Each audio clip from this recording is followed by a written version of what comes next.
So while we're doing this poster right here, which is like a part of it, we're gonna watch a video called Keith Lee Affection. He is a food reviewer. He used to be a fighter, and that's pretty much it, really. He just does food reviews on TikTok. He became extremely big. He helped a lot of restaurants who were going out of business, stuff like that, because he reviews his food and people end up loving it. So, and then he recently had drama in Atlanta because Atlanta sucks with food, with takeout, and they have like weird rules and stuff. I mean, that's his experience. I don't know everybody else's experience, so, but that's pretty much what he said. That like Atlanta had a very bad service and all that kind of stuff. So let's put on the video and let's see what's going on with the.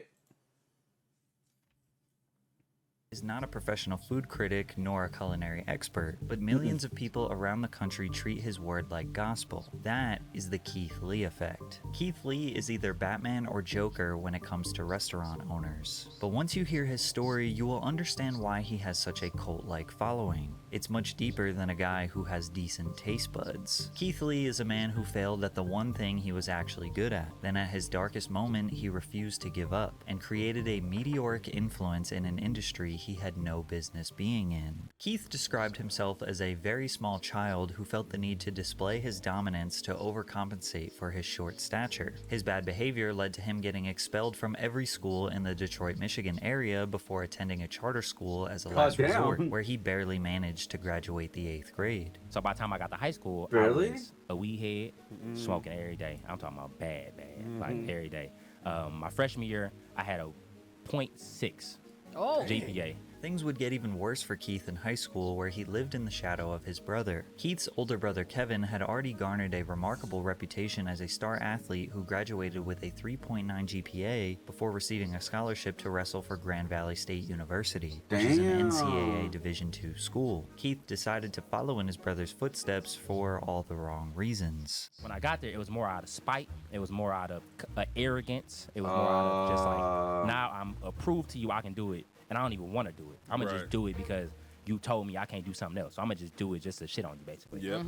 He utilized all his pent-up aggression and transferred it out on the wrestling mat, where he showed a genuine talent for the sport and squashed his competition. But he was a stubborn, disobedient child who didn't focus on his grades, didn't stay disciplined, and quit the team. Then his father got arrested and imprisoned following a heated altercation with some people in his neighborhood. His father's inability to provide for his family meant Keith, his mother, and younger brother were forced to move into an abandoned home, where Keith started to question his religious faith and overall perspective on life. At his lowest moment, the only way he could go was up. He stopped smoking, stopped hanging out with bad influences, and got back into wrestling. Fast forward to his senior year, Keith averaged a 3.6 GPA and was preparing to wrestle at the Michigan High School State Championships, which hadn't been achieved by a student at Southfield High School since the 90s. He received a partial scholarship to wrestle for Indiana Tech, but made a critical error. He never actually enrolled in the school. He showed up at Indiana Tech, connected with the wrestling coach, attended random classes, and got fully immersed into the college life. He was expecting a dorm room since he thought he had a scholarship, but when he showed up to the admissions office, they were confused. They take me to the office and they like, you don't have no paperwork filled out, sir.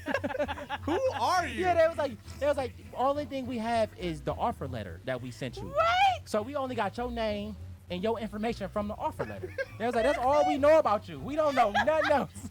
You did like a birthday party invitation. You sent me the invitation. I just showed up. Keith laughs about the situation now, but at the time, he was devastated. They told Keith if he didn't pay them $20,000 for the semester and $2,000 for the application fee, he wouldn't be allowed to go to school. Unable to get a loan, Keith had to move back with his family, who relocated to Las Vegas. He was now sharing bunk beds with his 14-year-old brother, who regularly reminded Keith that he was a loser. At this point, I'm in the deepest depression I've been in a long time. Because I'm like, oh, the reality is sitting in. Yeah, He's right. yeah. I'm not in school. I don't have a job. I got fired already. I didn't quit a job. My track history with work is already terrible. I didn't got kicked out of school. Yeah. I don't have no other offers. Right. Nothing in life is looking bright to me right now. Right. I don't have nothing going for me. Keith's older brother Kevin had recently secured a contract to fight in the UFC as Kevin the Motown Phenom Lee, and Kevin was a savage. At his peak, he held a 16-2 professional record and was toe-to-toe with legends like Tony Ferguson and Charles Oliveira. Kevin forced Keith to get into the gym with him, and on his first day, their coach Dewey Cooper realized the potential Keith. Damn, dude. So he was down bad. he made a comeback, and then after that, he got pushed back down. Like, oh, what the hell, dude? Oh my god. Well, I mean, he didn't fill out the form. Why didn't he fill it out? He just thought, oh, I got study. All right, cool. I'm gonna go to the classes. I'm gonna do my thing. Like, it is kind of funny now, I guess. We see how his life turned out. But what the fuck, dude? Had as an MMA fighter. Desperate for money and a purpose, Keith trained for a year straight and won his first 4 amateur fights. The only 2 losses he had were by split decision, meaning he was a very promising prospect. However, he was earning next to nothing for these, $500, maybe $1,000 per fight. Keep in mind, this was over the course of 3 years, so he was broke following a rotation of various low-end jobs. But luckily, he met his girlfriend, now wife, Ronnie, while working for ASICS. Keith credits Ronnie with being the anchor to keeping him grounded and focused on becoming the best version of himself. Following a submission victory against Leonardo Carvalho at Global Legion FC 13, Keith proposed to his girlfriend Ronnie and intentionally got her pregnant 2 days later. On the same day of the proposal, Keith's manager informed him that his victory against Carvalho earned him a 6-figure contract with Bellator. He won his very first Bellator bout against Sean Bunch. It took many years, but once he finally had a support system around him, wife, coaches, brother, he was able to crawl out of the repetitive cycle of depression and low ambition. Now with some free time and spare income, Keith signed up for TikTok. Keith's journey on TikTok started just like anyone else, participating in trends for no reason other than it seemed fun. From there, his uploads were just random things that pertained to his everyday life. He was getting maybe 50 views per video, but it seemed more like an Okay, the audio was very low. I just saw it. My bad, guys. outlet for him to have fun rather than start a business. But then the pandemic hit down, and Keith needed to make something happen. I downloaded TikTok after I kept saying I wouldn't. Now I'm sick and tired of every video I post only getting 50 views. I'm gonna sit here with my dog and tip me and him get famous. In an attempt to garner more views, Keith began posting psychology facts videos. He gained a little bit of traction, but it didn't last long. He started to become desperate for virality. You wanna get famous? Follow these simple instructions. Download another app, cause this ain't the one. This ain't it, Chief. It ain't never gonna happen.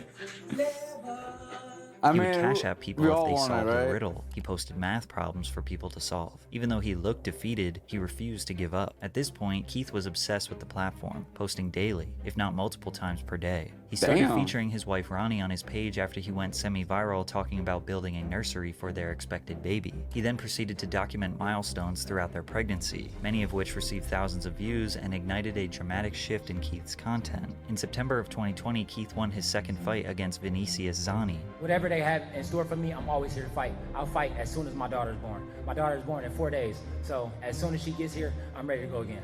He didn't lie. Just 1 week later, he and Ronnie welcomed their first child, Carter. From there, Keith's whole TikTok was dedicated to documenting him being a parent. His loving and nurturing attitude towards his child attracted a large following of supporters. He provided them with wholesome moments, such as clipping his daughter's nails for the first time and celebrating her first Halloween. This was his family man era. Keith took a fight on short notice, just 2 months after his previous, to fight on the main card at Bellator 253. Unfortunately, he lost by decision to Rafion Stotts, but that didn't ruin his spirits. Keith the family man kept posting his terrible dancing videos and even started sprinkling in some cooking content. By mid-2021, he had accumulated 1 million followers and was averaging maybe 100,000 views per post. This was his foundation, the people that knew Keith was a humble, honest family man. Unfortunately, he would hit a new rock bottom when he lost his 6-figure Bellator contract. In August of 2021, he was set to face his toughest opponent yet, who was undefeated. Keith was beaten and bloody and then submitted in just the first round, then got up while unconscious and stumbled headfirst into the cage. The clips of his loss made the rounds on social media. He was embarrassed. He got a call from his manager saying he was cut from Bellator. Keith was back to rock bottom. His first TikTok back after his loss was him, poetically, ordering some food.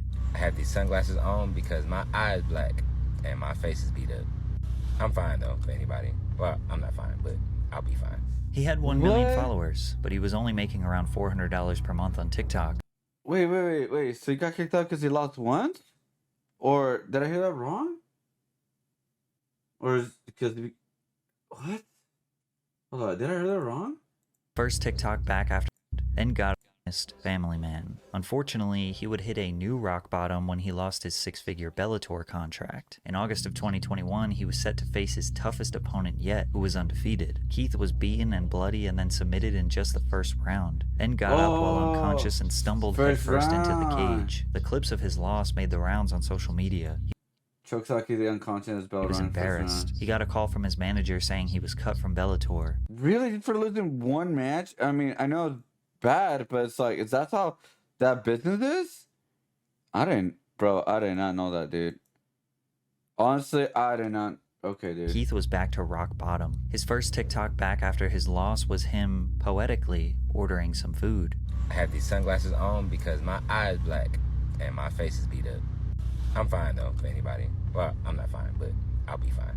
He had 1 million Where followers, is this? but he was only making around $400 per month on TikTok. His fight career was looking grim, and TikTok didn't seem realistic. Then he got a call from the owner of Harold's Chicken just a couple days after his loss. They asked him to do a review of their establishment. At the time, he didn't know it, but Keith just discovered his next big venture. All right, Harold's Chicken in Las Vegas. They didn't have no mac and cheese, but it's okay. Overall, I get the food a 9 out of 10. That's what changed his whole life right there. Following his review of Harold's Chicken, Keith made food reviews as a side quest on his page. However, his main focus was on family vlogs and cooking content. He was still largely referred to as the cooking guy, regularly being asked about his cooking content during interviews. In January of 2022, his wife became pregnant with their second child, and they desperately needed to find another source of income. He started doing more and more food reviews, but they weren't that organized, and he was very generous with his ratings. We are sitting outside of Firehouse Subs because today we are doing an official food review. This has a perfect amount. I'm looking for the streamer artwork, guys. I got that feeling on my lips. You still taste all of the flavor. 10 out of 10. Keith says he leaned on his faith and prayed something good would come from this TikTok thing, and it did. In June of 2022, he signed a brand deal with Wingstop worth 6 figures, the same amount he had lost. Are you serious? With 6-figure? Damn, dude. That's a good job. I ain't gonna say. From the I'm not gonna Bellator lie. contract. He successfully was making a career on TikTok, but it was about to get a whole lot better. His food reviews slowly started to become his main content because his brutal honesty was very entertaining. Altogether, this food was $50, and the customer service was terrible.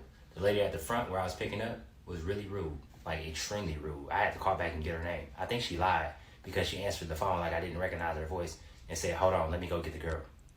You the girl. Then in October, the popular YouTube channel People vs. Food approached him to collaborate on their channel, and he accepted. This channel has over 12 million YouTube subscribers, and he knew the exposure would help his TikTok career immensely. By the way, double check if you're subscribed to my channel. I mean, it all takes one big also collab to really make your career, honestly.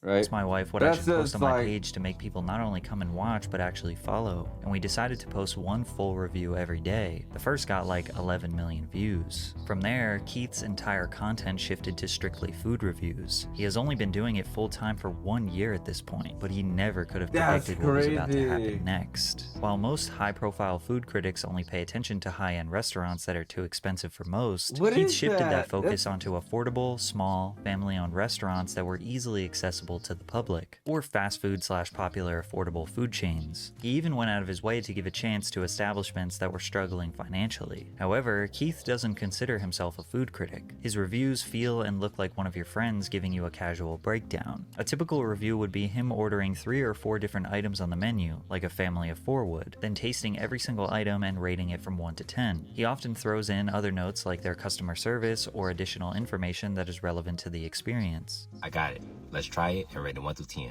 I spent $23.84 on 3 bao buns and a drink. Yeah. Bro, that's what they look like. Customer service, delightful.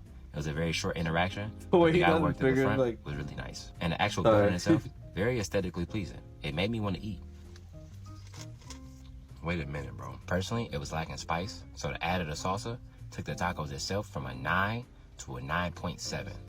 That's what I want. Even when he gives a negative review to the food, he will provide more context so it doesn't come off as unfair. He often goes out of his way to leave massive tips, sometimes hundreds of dollars to workers that give him good service. I believe I've seen some of his views on TikTok. I believe one time somebody says like, "This is just my experience, but it may not be your experience. So go try it out. Either way, you may end up liking it, and you may end up like the food better than I like the food, right? Because everybody has different food tastes and all that kind of stuff. So I believe he says that because again, he's not a food critic. He's not saying, "Oh, this food is bad, I'll never go there." Service. Since he had already built a strong foundation during Did I his know- family did I know man that? era, there wasn't necessarily one viral review that changed his life. His growth has been steady, and along the journey, his audience latched onto his down-to-earth attitude, unwavering love for his wife and kids, and dedication to God. But even if you don't know about his past, after watching a few videos, you can just feel he is a kind and genuine man. They didn't care about Keith not being technically qualified nor having a depth of culinary knowledge. He thinks what sets him apart is his values. I stand on my integrity, I stand on my values, and I don't allow those to be wavered or to be shook no matter the amount of money, the opportunity, or the people I'm surrounded by. With nearly 10 million loyal followers, a full-time dedication to quality reviews of local or less popular restaurants, a phenomenon dubbed the Keith Lee effect would take over Las Vegas, then all over the USA. One of the first beneficiaries of the Keith Lee effect was a local food truck called 303 in the Cut. In November 303? 2022, Keith's review blew up and garnered over 35 million 35.7 TikTok million views views since its initial upload. Keith confirmed their cheesecake sandwich was a 10 out of 10, and the next night,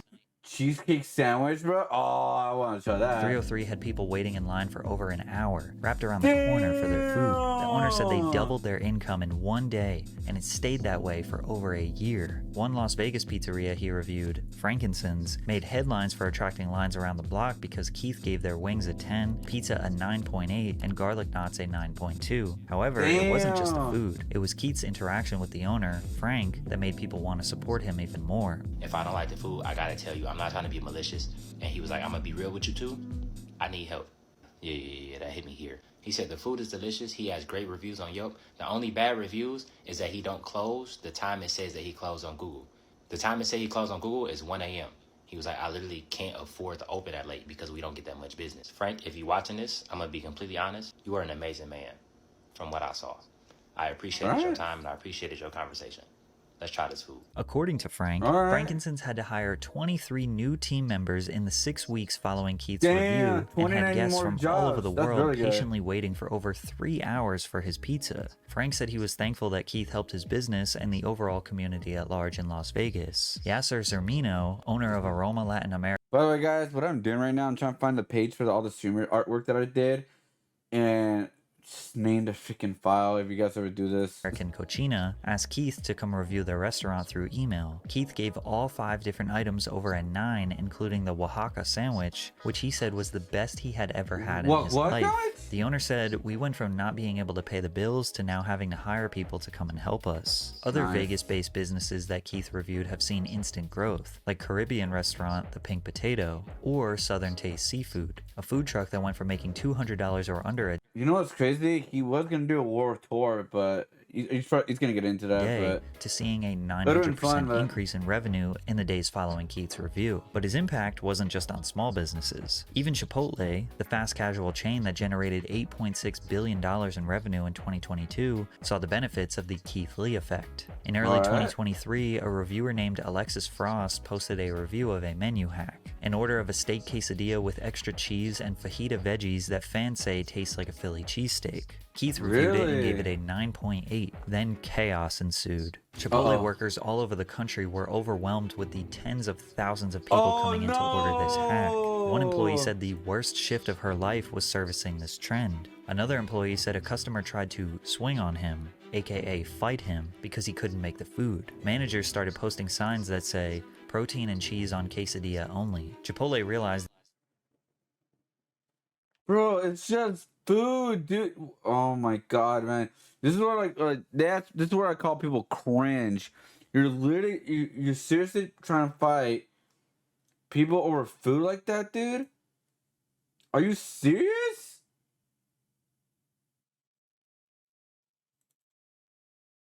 Over food. Like, bro, if they can't make it, they can't make it. Go somewhere else at that point. Right? Like, am I crazy for saying that? Like, go somewhere else at that point. Like, I don't know what to tell you, dude. It's just food. Like, have you seen those videos where those crazy, like, people going crazy over McDonald's because they didn't have, like, chicken nuggets or something like that? Or cold fries? the only way to solve this problem was by adding the hack as an option on their menu, dubbed the Keithadilla. Keith quickly became well known all over Las Vegas. Once he partnered up with Mr. Beast to give $10,000 to a struggling business, he couldn't even go outside without being swarmed, so he dressed up in silly disguises to avoid being recognized. But his impact is not just in Vegas. That's funny, Keith got that's to funny. review a local Brooklyn bakery that he selected while being interviewed on Good Morning America, while also donating $10,000 to that business. He continued to do press runs, being interviewed on talk shows around America, and of course, reviewing food. So now that we know how much positive impact Keith can have on a business when he likes the food, what about when he doesn't like the food? Well, unfortunately, the entire city of Atlanta would find out about the negative side of the Keith Lee effect. I wonder what's going on with Atlanta right now with their food. Like, is it still? Are they struggling now, or they are like the same old, same old? Because we saw a video with Cardi B, like, couldn't get food unless you say her name. Like, oh, this is for Cardi B. Like, it's legit for Cardi B. Go give me the food. Like, bro, Atlanta, I've been there once, but only in the airport, though. I'm happy I did not try their food.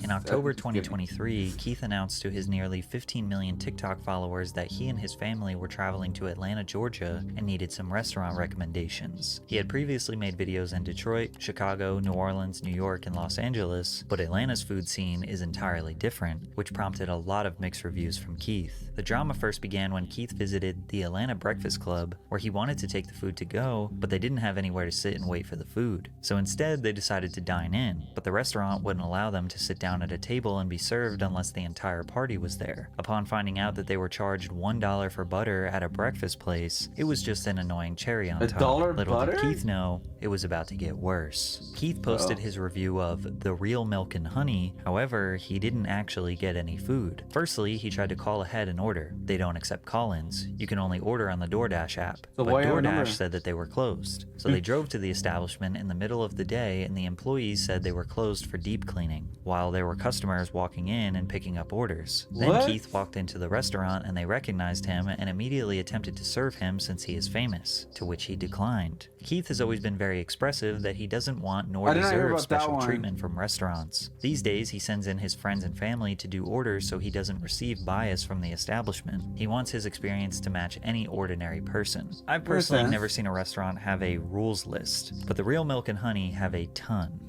We guarantee great food. Everything else is left to chance. We do not provide individual What? Everything else is left to chance?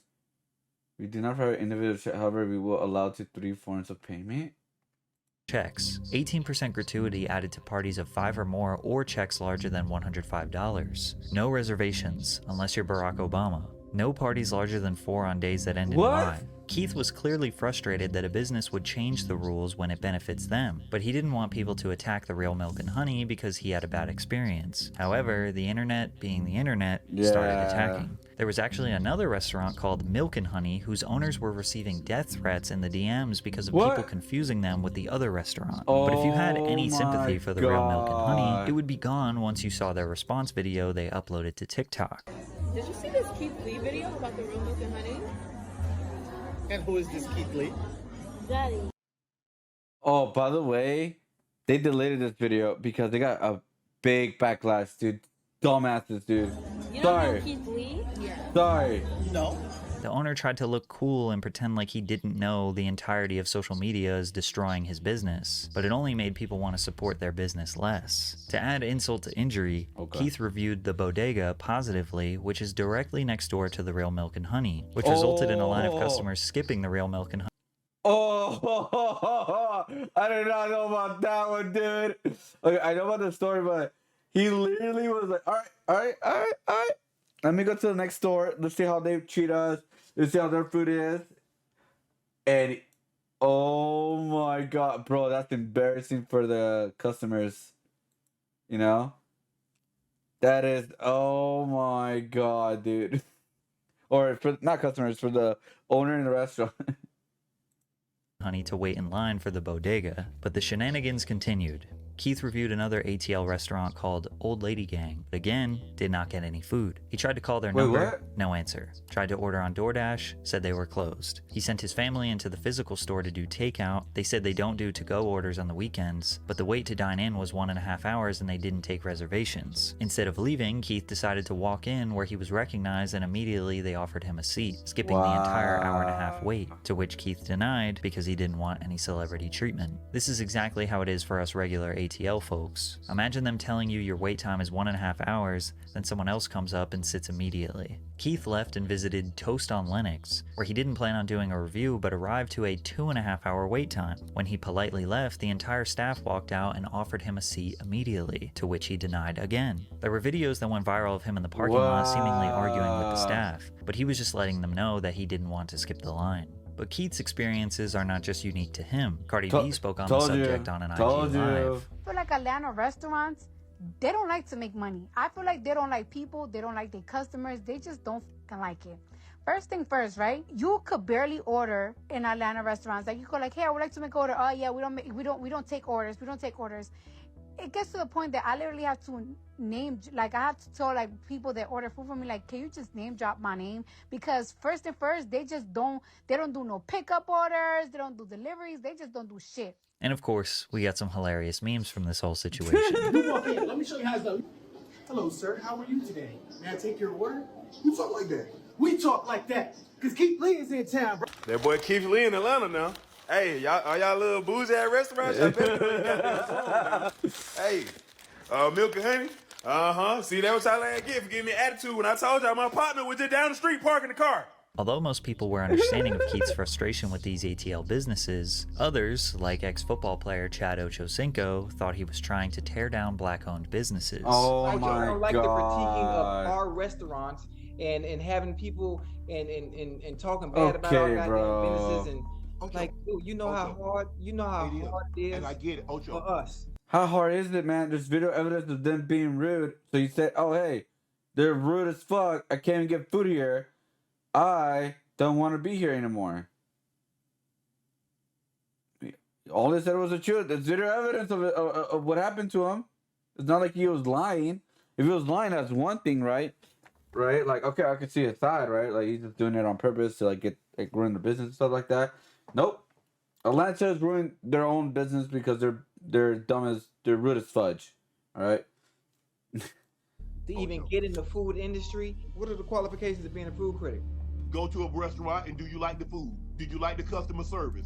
What was it like? Yes. What was the wait time like? That's all you got to do. At the end of the day, Keith just gives his honest opinion and experience, but he implores everyone to try for themselves. If he is too positive, his opinion will hold no weight. If he is too negative, he will be seen as destructive. There will always be haters. However, broadcasting his opinion to 14 million followers will, without a doubt, prevent a lot of people from trying a restaurant. If someone I trust says don't go somewhere to eat, I'll probably listen to them. Or if I have one bad experience, I probably won't go there again. This is why some people argue that you can't have a bad day in the customer service industry. If you can't afford a bad review, then you shouldn't give bad service, especially if you are inviting a food critic to your establishment, which a lot of these restaurants do. Through all the drama, Keith found a lot of gems in Atlanta. The seafood menu, juicy jerk, the dining experience, which he personally tipped the owner $2,000, and Jamaican jerk biz, where the owner broke into tears when he walked in. He asked the owner what her sales were for the day, which was $2,600, and he paid her $3,000 for his meal. However, Keith just announced that he's on his way to Houston to do a food tour, and restaurant owners are trembling. In just 10 months of fame,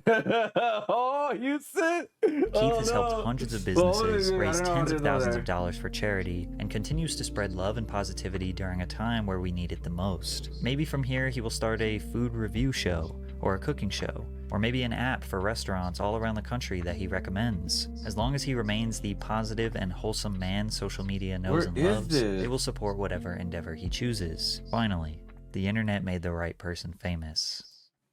Yeah, they didn't make a big ass jerk famous, honestly. Like we usually get, right? You know what? You and your master don't really.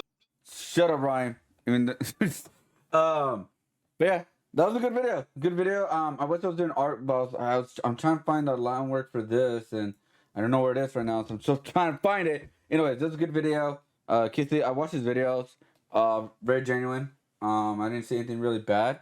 I mean, when you said about Atlanta, there's literally videos out there, and he doesn't call himself food credit. He said, "Oh, I just reviewed the food I eat personally, and that's it. And I put it on TikTok, and he became famous for that. So good for him. He's a good guy. There's nothing really negative about him, and people are just trying to turn him down, bring in race for some reason. Like, bro, Atlanta should have been smart. Like, they messed up. They have to own up to it. And now the owner, he made a TikTok video say, "Who's Kizzy?" Bruh, like, oh my god, that was one of the worst responses you could do. You're already getting hate. Now you're gonna get more hate. I do wonder what happened to that restaurant. You know what I mean? Like, I don't think nothing big happened, but maybe the neighbor restaurant got better, right? It's got more reviews and all that. Houston, so it's solidified as the brunch capital of the United States with Breakfast Club with Keith Lee rating. The cooks in the kitchen tomorrow at the Breakfast Club after Keith's 9.8 out of 10 rating. Oh my god, dude. Right credit is in Houston. Oh, it happened today. Looks like. Yeah, Houston restaurants are getting review right now. Yep, they are getting review. And then Atlanta. What was the restaurant name again? I totally forgot what the yeah, here we go. Experience attempt to Old Lady Gang and the Real Milk and Honey in Atlanta. It says 4.2. Yeah, it says 4.2. Put a bogus statement after. Oh yeah, that's 4 months ago. Favorite place to eat. I feel like a lot of these reviews are fake possibly, because wouldn't it be bought it with fake reviews? Someone said TikTok, they made their own TikTok, stuff like that. Well, I mean, we don't want like you don't want a restaurant to shut down, because at the end of the day they got workers too, you know. At the end of the day, you know. But yeah, good review. I like it. I'm sorry I wasn't doing art while doing the reaction video. By the way, I was looking for this goddamn file. Anyways, thanks for watching.